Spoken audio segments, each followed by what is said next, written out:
Hello, I'm William Brougham, and you're watching the panel show's Play the Game. On today's programme, we've got three very successful guests who are at the top of their field in their chosen sport. We've got Matt Levy, who is a Paralympian and gold medalist swimmer. Welcome to the show. Thanks for having me. We've got Albie Aldahawi, who is a pro wrestler, an Instagrammer, and he's also selling his own brand of perfume. A little bit of everything. And as if that wasn't enough, we've got pro golfer and coach, Brad Hawkins. Welcome to the show, all of you. Thank you. Thank you. Thank you. If I could start with you, Matt, tell us a bit about your sport. Yeah, well, I'm in Paralympic swimming. I've been in that for about 17 years or so now, and yeah, it's great. It takes me all over the world. I've been to 30 or 40 different countries, and yeah, it's great to see the Paralympic movement progressing as it has in the past 20 or so years. It's great to see them. Yeah, it's great to see the people striving above adversity and being able to achieve what they want to achieve. And yeah, it's a great sport to be in. Because you yourself were born premature at 25 weeks, weren't you? And in your early years, you were in and out of hospital. How did you get from there to where you are now, a gold medalist at the London Olympics? Paralympics? Yeah, it was obviously thanks to my parents, instilling the values and beliefs in me, and yeah, obviously it was thanks to a lot of hard work and determination. But I think I was lucky enough to see the Paralympics in 2000, and that kind of got the passion for the sport and the drive and belief that I could actually do this, and I guess I enjoy what I do, and that's I guess one of the reasons why I still continue to do it today. What are some of the biggest obstacles you come up against? I guess for me it's believing in myself and really understanding where my limitations lie. For me it's not necessarily competing against other people, it's competing against myself and seeing I guess how far I can go and what I can achieve. Albie, on to you if I may. Tell us a bit about your sport. So it's pro wrestling. Exciting. What more do you need to know about that? Is that like what you see Hulk Hogan doing? Yeah, it's like the perfect mix for me. It was between theatre and sports, and that was like sports entertainment. It's like everything I pretty much wanted to do. Yeah, mixing them both together. But you've got a fascinating backstory. You came to Australia as a refugee from Jordan. That's correct. And you spent a year detained on Christmas Island. That's correct. And I think your brother was born there. That's correct. So how did you get from there to where you are now? Honestly, I don't really know what to say with that. It just happened. We started just mucking around with me and my brother, on YouTube. Next thing you know, I'm on stage in front of people performing. It's a crazy journey. But then, yeah, looking back at it, it was a while ago. But do you think some of those early experiences in detention and as a refugee helped drive you to your success? Definitely, because when you come to a country where you have so much opportunity, there's so much there to do. There's so many doors to knock on. But we don't have that before, and you come into that, it's like, whoa. You're currently the Australian Wrestling Federation Tag Team Champion. Yep. How do you feel? It's awesome. I reckon that's pretty much at the top when it comes to a promotion, being the champion. Everyone looks up to you, so that's pretty cool. Congratulations, by Thank the you. way. And when I see you in the ring, I've seen videos of you performing, you get so angry. Is that anger real? Sometimes, we play a character. I'm sitting here talking to you now, but if I was to fight you, I'd be like this in your face. Do you know what I mean? So are you telling me after you've done your match, Yep. you're all friends again, shaking hands, hugging? I wouldn't say that, but sometimes, yeah. Have you had many fan stories, strange fans? A couple times, yeah. With Instagram and social media, everyone knows pretty much where you are when you post something. So then you always get a couple of fans that will meet you in certain locations and be like, hey, I saw that you were here, we just came to take a photo. It's like, yeah, okay, cool. But don't follow me into my hotel room. Because you've got 130,000 followers on Instagram, and we'll touch on that later when we talk about your other passions. What do you think the future holds for you in your sport? I'll be honest with you, I just go day by day and see how it goes, because so many opportunities come from certain things that you do, and I'm just taking it day by day. Brad, if I can talk to you now. You got into golf at the age of 11, didn't you? Yes. And at the age of 16, you had a chance meeting with Vijay Singh's brother. How did that come about? Basically, a park in Sydney, in East Lakes. It was the only park where you could actually hit golf balls without a driving range, you know, paying. So no money, just a few golf balls, and we go down there and hit all day. And Krishna was there practicing, and I bumped into him. I thought he was VJ because he was wearing the same goggles, glasses, and I thought that was him. But Spitting image. yeah, they're only 1 year apart. And yeah, I bumped into him, and he pretty much took me under his wing, and yeah, it went from there. Tell us a bit about your sport. Why golf? To be honest, I started when I was 11 years old in school. A mate that I was, one of my best mates, he said, come and play golf. And I was like, at that time I was playing rugby league, and I thought, I'm not going to play golf, it's, you know, it's a girl's game. But yeah, and I went there and I actually beat him the first time. And I thought, you play all the time, this is an easy game. You know? It didn't turn out to be as easy, but yeah, that's how I started. And you've played all over the world, haven't you? In the United States, I have, yep. here in Australia, in Fiji. Yep. Where's been your favourite place to play? America's the place, you know, to play for sure. You know, I enjoyed playing over there. It's different to here. The golf courses are very different. I mean, I love playing in Australia, but unfortunately the bigger tournaments are over there, so that's definitely the place to be. Even though now there's like 4 or 5 major tours, where back when I was starting there was pretty much just the European tour and the US tour. You spent several years living in the United States. What's brought you back to Australia?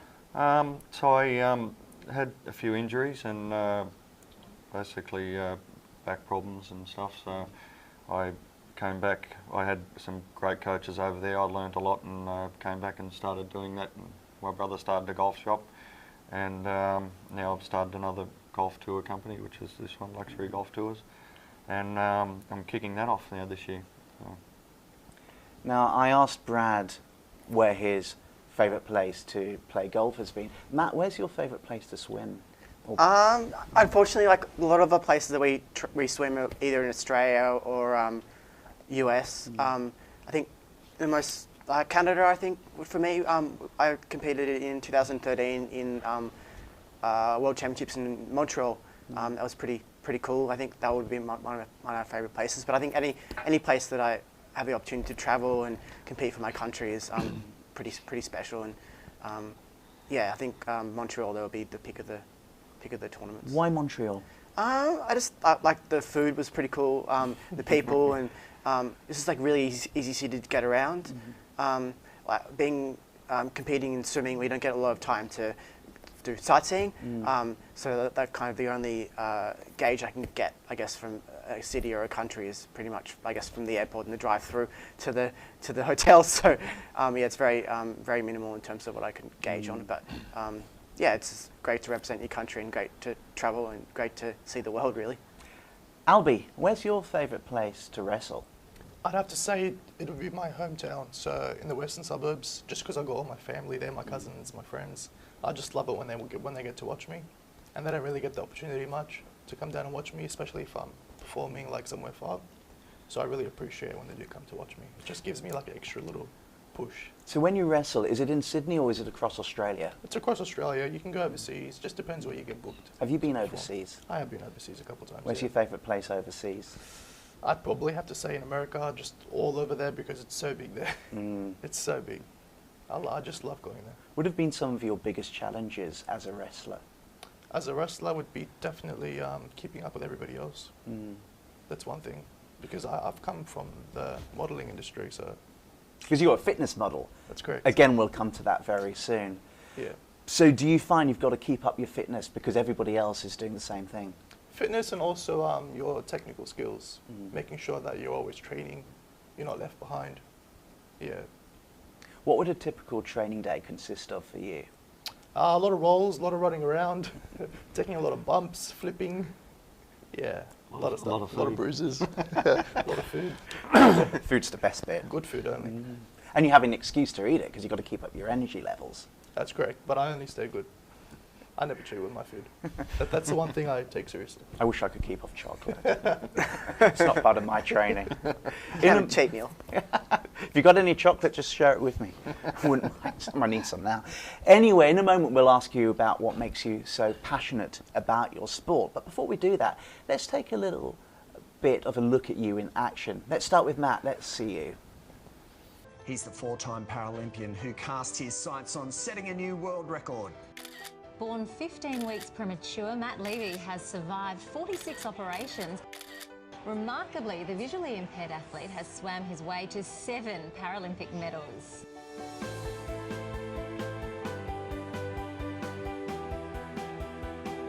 The intensity from Matt Levy on that breaststroke leg was unlike anything we've seen from him this week.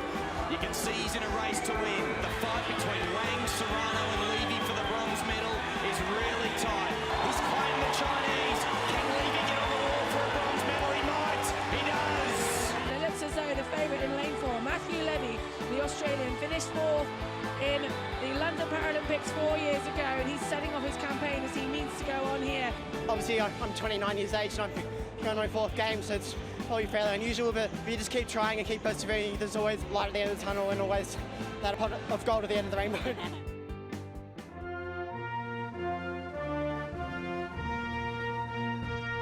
It is Matthew Levy just ahead of Serrano Zarate on his left-hand side, and it is Matthew Levy of Australia who wins it.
What an inspirational and amazing video, Matt.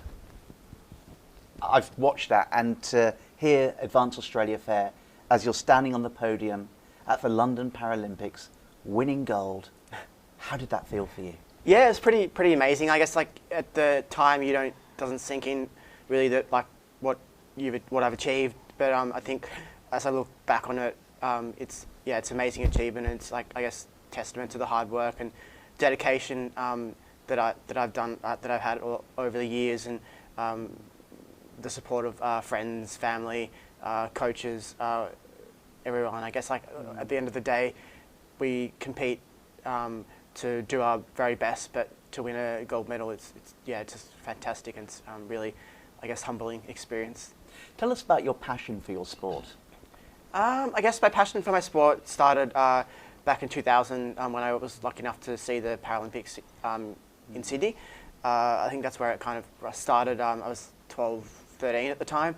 And yeah, it was just great to kind of, I guess, see people with far worse disabilities than myself, and see them compete for their respective countries. And yeah, that's, I guess, where the passion started, and it kind of grew from there. And I'd always been swimming just for my health and for my neurological disabilities. And yeah, I just kind of obviously decided that I wanted to compete for my country, and I just decided to have a goal and train a bit more. And I knew Athens 2004 was coming up less than 4 years later, so yeah, I trained really hard and saw that as a major goal, and I was lucky enough to make my first Paralympics in 2004. And yeah, like the trials was really nerve-wracking, and yeah, because it was my very first trials and I didn't really know what to expect, but yeah, it was really amazing experience the last couple of years. You started swimming when you were 12. At what point did you realise that you were good enough to compete? I've been swimming like I probably started swimming maybe when I was like maybe 11 or so. I guess it never really clicked till I guess I made my first team. Really, like I was just mainly doing it for the love of it and the passion of it, and like to know that in myself I knew that it helped me in my day-to-day life and what I was doing. So that was kind of the first aim, and then like, everything else was secondary. And I think when I made my first team in 2002, I kind of really started to sense that I was half decent at it, and I really should focus more on what I'm doing. And yeah, that's kind of when I guess tried to get as much tools and much advice, I guess, from other people to obviously continue myself on that journey. Because yeah, I obviously it's an individual sport per se, but I guess you can't do something like swimming and something like on the world stage without the support of a lot of people. So. What's been the sporting highlight in your career for you?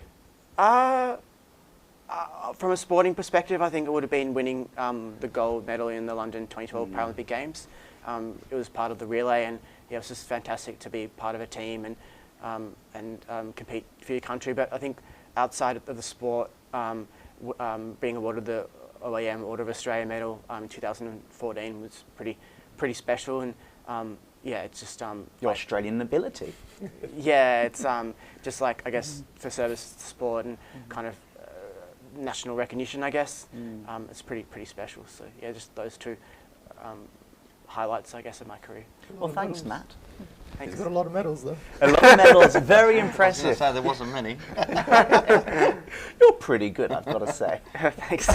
Well, Albie, let's see you in action.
Wow, I felt I was in the ring then. Pure theatre, pure adrenaline, pure action.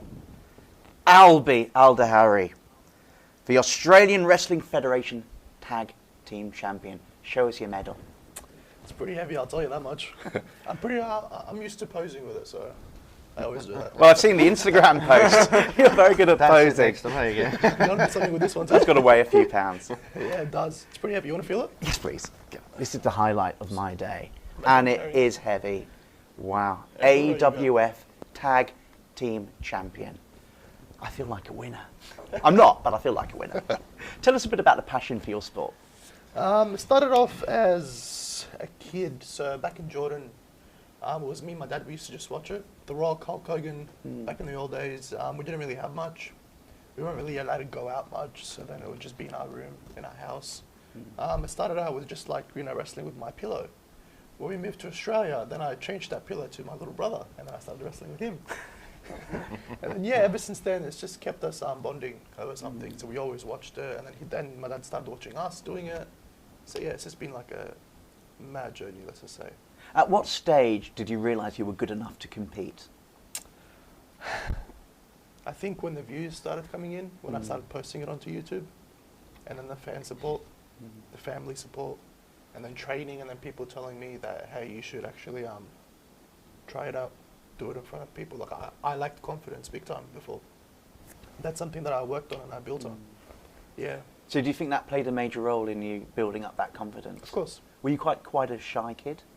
I wouldn't say shy, I'd say more reserved, a little bit scared, yeah. And you said you used to wrestle your little brother. Is he a wrestler too now? He's not a wrestler, no. He used to just get beat up. He was the prop. He was the prop. He was the pillar. And what sort of support have you had from other family members and the industry itself? So through wrestling, I was able to come across so many other avenues. So many doors opened up to me.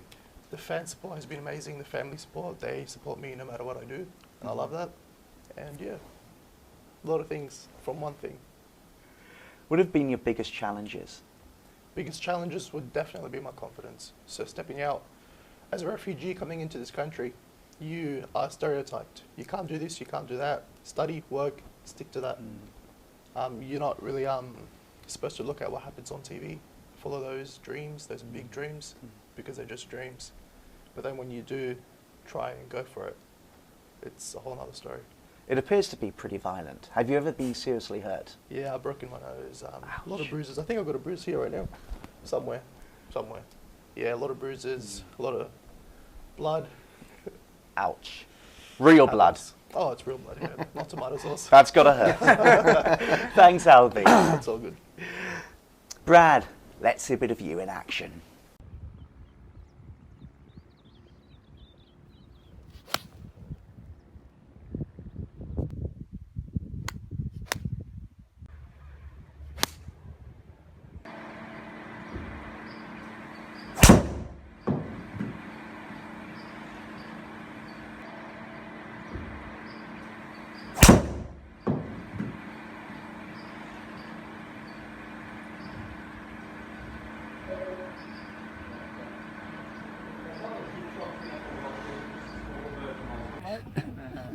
And then the next one when I came out was pretty calm, maybe too clubby.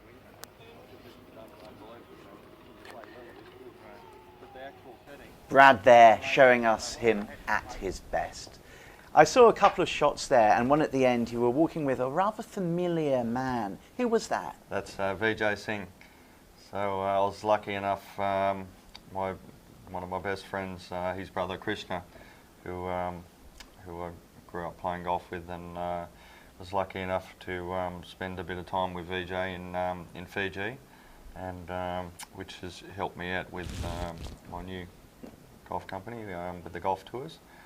Yeah, unbelievable experience. I mean, the second or third highest paid golfer of all time, and yeah, it was great to spend time with him and see how he plays the game, which is still incredible at 54 years old. Amazing. It's unbelievable, yeah. It's, How does it feel knowing and often working with somebody of his pedigree? well, it's very daunting. It's you look at that time I was 38. I hope I'm still like that. You know, well, half of that. You know, I mean, the guy hits the ball so far. It's incredible at that age. And yeah, I mean, it's just you just take it all in and see how you go. You know, and I use a lot of that stuff now. In a couple of those shots, you were indoors. Where was that? So that's my brother created Precision Golf 4 years ago, and now we've moved into which is the biggest indoor golfing facility in Australia. That's my twin brother, and I've been working there, coaching and working in the store, and there's a lot of technology, nearly $500,000 worth of technology, cameras and coaching equipment, plus driving range. We've also got an indoor short game facility which nobody else has. Yeah, it's pretty unbelievable. So and they're very accurate. So it's great. Next level, eh? Yeah, it's great. Well, it is. Yeah, I mean, back when I was a kid, we didn't have any of that stuff. You know, you didn't even have a phone to be able to, you know, film yourself. But now you've got cameras in the ground, up above you, side, everywhere, face balance plates. It's awesome. Can you tell us a bit about the passion for your sport that you've got? You're clearly very passionate. Yeah, I became pretty good my early teens. I pretty much won everything in my age division every year, and got a little bit slower towards the 20s, but then I turned pro, played in the islands a little bit. I went to Asia, and then eventually went to America and won a little bit there on the mini tours. And I was mainly a practicer, so I had to spend 10 to 12 hours a day practicing. If I had 2 or 3 days off, I could never, get the same out of it. And eventually got injuries and have come back and started coaching and doing other venues of golf. That's what I love about you. Not only are you a pro golfer, but you're a coach. You're giving something back to other golfers. Yeah, I was lucky enough to work with some of the best coaches in the world, which are in America, and lucky to meet them and be able to, at that time was never really thinking about coaching, but of course I was playing, but I could never get all that I wanted from one guy, so I'd move to the next guy, and I'd take a piece of this and a piece of that, and I put it all together myself, and I think I'm pretty good at, up there with the best of them when it comes to the golf swing, that's for sure. Thanks so much, Brad. Albie, I've got to start with you. I'm intrigued by your Instagram. 130,000 followers. How on earth? I'll be honest with you, I just keep posting things and then it just goes viral. I don't know. Like, you just do what you usually do and then you just post it up and then social media just eats it up. I think I'm at like 160 now, 165 roughly. 165,000 followers. I've got to double check. How often do you post? I try to post every second day, but on your stories it's like constant. Every 2 hours, whatever you're doing, drinking water, yeah, take a photo of it. Show everything. I've got 900 followers. I feel a little bit insignificant there. So what kind of photos are they? I'd say a lot of shirtless photos. So that's why. That helps a bit. I don't have any of those. You'll be relieved to know. Tell us a bit about your other passions outside your sport. So through fitness, I got into modelling. So I got a couple of agencies who hooked me up to a couple of brands. My biggest brands would be Levi's, Nike, Stussy, several fitness brands that I've worked with, which is pretty cool. I've done a lot of Speedos, Aussie Bum, stuff like that, so that's pretty cool as well. A lot of body shots.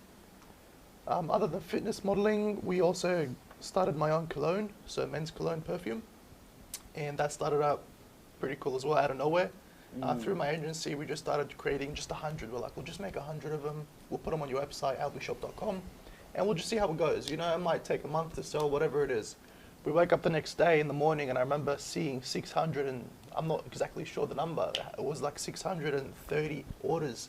I'm like, whoa, 100's not enough, I'm going to try to That's a lot of orders.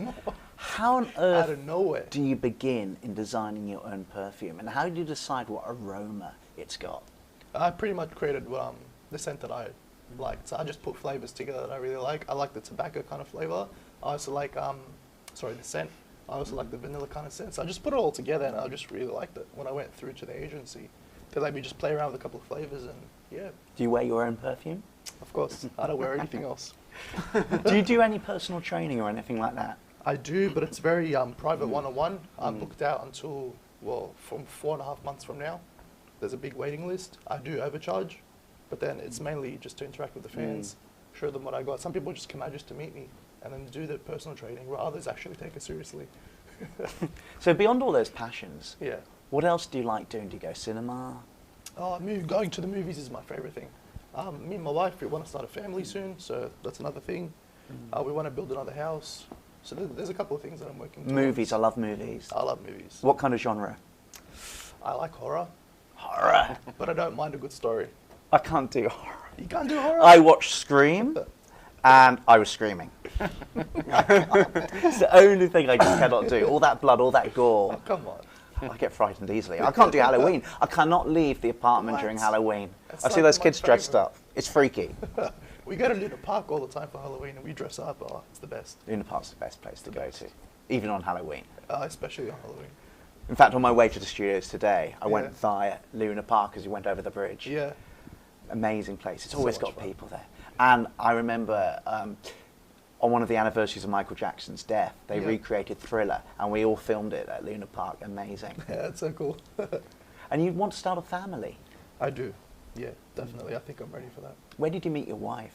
It was just through friends and a little bit of social media, I guess you could say. So I sent a couple of pictures and She gave me a number. How long have you been together? 5 years now. We've been married for 2 years. We're hitting 2 years. Well, congratulations. Thank you. And good luck with all of that. Thank you. Matt, tell us a bit about your passions outside of swimming.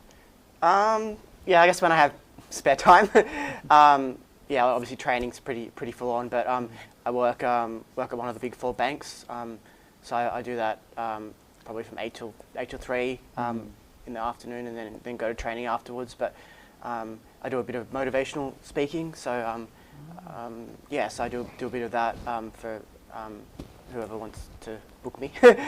Just like, I guess, talking about my journey, kind of what I've learnt from my sport and life, really. Apart from that, I guess I'm pretty into Netflix these days. Netflix is pretty cool. Any favourite shows? I watched The Good Place, but now that the season's finished, so I have to wait for the next season to come along. But yeah, like, I guess all those mediums, I guess there's always stuff you can watch and stuff you can learn from, and yeah, it's great to have a good selection. Netflix Yeah, is awesome. yeah, it's really good. Apart from that, yeah, I guess really don't have much time for anything else. Yeah, it's, You're a busy person. Yeah. I mean, I love watching TV shows. One of my favourites is Bodyguard, which is a British show, which has just won some awards, and also Killing Eve, another fantastic series. And watch those if you ever get a chance. Great shows. Just a little plug there. You work for a bank. What kind of work do you do for the bank? So I'm a business analyst, so I work as part of the customer contact centre in the operations area there, so just working on medium to large size projects to kind of help with improving customers and bankers. And we also do, once a month, we do like a briefing session with all the new projects coming through. So that's pretty busy time as well. But yeah, I work like part-time, about 30 hours a week, so it's pretty busy there, and then pretty busy in the pool. And yeah, apart from that, I don't have much time for anything else really. But yeah, I enjoy what I do, and yeah, it's just a matter of, I guess, like both of the other guests have said, that like it's about creating opportunities, and it is. Like seeing what's out there and how you can kind of make things work for you and for others as well. You're based in Sydney, aren't you? Yeah. What do you love most about our city? I'm lucky enough to train at North Sydney Pool, which is just near Luna Park. So I definitely take the Harbour Bridge and the Opera House for granted. Yes. But it's definitely great to train and to be in a city such as Sydney. And I'm very fortunate to have such great, where I live, I have great public transport, which definitely does help. I'm getting from A to B and getting to training and to work. And yeah, I think it's just like the lifestyle in Sydney is obviously pretty fast paced, but to have great support network and great family and friends, it definitely makes it all worthwhile. Because you mentioned support from family and friends. How important is that? Yeah, definitely, like from a sporting and outside of sporting perspective, it definitely is definitely needed. I can't do what I do in my sport and I feel normal, I guess, in society without like friends and family, kind of, I guess, tapping on the shoulder if they feel something's not going right with you, or they want to give you some advice here and there, and that kind of thing. It's definitely helps to have another perspective on life, because definitely in a sporting realm, you can get caught up in what you're doing, and I guess lose sense sometimes of what reality is, and which is definitely something you need to kind of keep grounded with. Like, it's very hard, I guess, in a sporting landscape to keep your feet on the ground and to really remember why you started in the sport in the first place. And for me, I just try and always remember why I started and why I enjoyed and why I'm passionate about the sport, to keep myself, I guess, motivated at 32 years of age. So. If you had any advice for your younger self, what would it be? I guess just enjoy the moment, enjoy the opportunity to be fit, be healthy, and if you're lucky enough to represent your country, enjoy that as well. But really, just enjoy, be passionate about what you're doing, and yeah, and I guess learn from other people and learn from everyone around you, really. Before I go to Brad, can I ask you the same question, Albie? What advice would you give to your younger self? Don't hold back, that's for sure.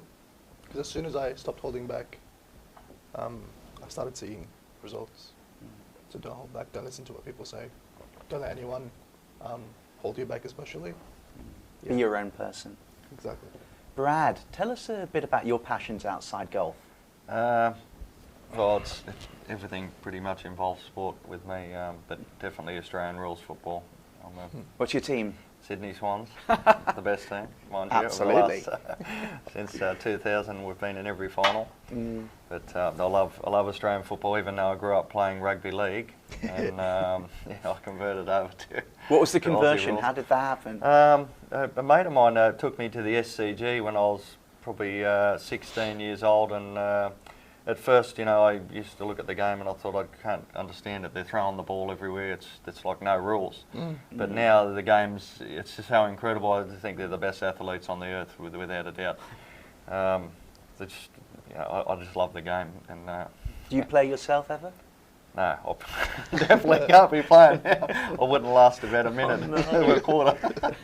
But no, I played a little bit as a teenager, but mainly rugby league. But yeah, that's definitely my number one thing in sport. But the outside of that, just when I came back from America, was just to go out and drink with my mates, and or just have my mates over in general, because it's a different. It's different cultures, and you just miss camaraderie of just being with your Aussie mates in general, being able to talk about whatever Aussie sports, stuff that those guys can't really relate to, as in growing up. And another one is Kung Fu, Wing Chun. Kung Fu? That tattoo there. Wow. A lot of people ask me what it is, and I say it's special fried rice. I was hoping it wasn't anything impolite. A lot of people believe me as well. When I go to order, I put my arm up, but that's from Kung Fu Bruce Lee. So yeah, I've always enjoyed that. And did you get that done here in Australia? I did. Yep, I got 4 tattoos, which. How do they hurt? No, it's. I mean, you just like rubbing like a sunburn. Didn't really. You're a brave Which I get man. a lot of. brave man. Anything else? I know you said sport is pretty much your life, and you mentioned Kung Fu. You mentioned Australian rules football, NRL, and everything. Anything else that's non-sporty? I just like to. I'd like to watch movies, and I'm watching a series at the moment called Ray Donovan, which, if you haven't seen that, that's the Give it a best plug. series. It's about a guy that's a fixer in Los Angeles, Liev Schreiber, and he just goes around and fixes any problems that anybody has, and sometimes with a baseball bat. But yeah, I'm really into it. So every Wednesday now, I'm glued to that. So. Yeah. What advice would you give your younger self? I don't really look back on anything in the past. I just got to hear as it went. I wouldn't know what to say, because I don't really look back on things. I'm pretty much in the moment all the time. But if I had to say something, I would just say, just follow your own path and don't listen to anybody. Just whatever you want to do, there's nothing you can't do, that's for sure. Agreed. Similar to Albie. Yep, and I agree with what Albie said, that you just don't listen to what anyone says. If you want to do it, you can definitely do it. So one more question, and if you could answer it in a couple of sentences. Matt, what are your hopes for the future? I guess just really just like live in the moment, just go with the flow really. I guess all you can do is do what you think is right, and kind of do what you feel is going to help you in the long run. And I guess just really be happy and be healthy. Albie, same question. What are your hopes for the future? Hopes for the future would definitely be family, working on that, wrestling more often, getting more championships, hopefully. I'm working currently on a commercial for my fragrance, so hopefully to launch that on Good TV luck with soon. that. Thank you. I might have to order some. Yeah, we've just got a couple of business plans that we're working on. Yeah.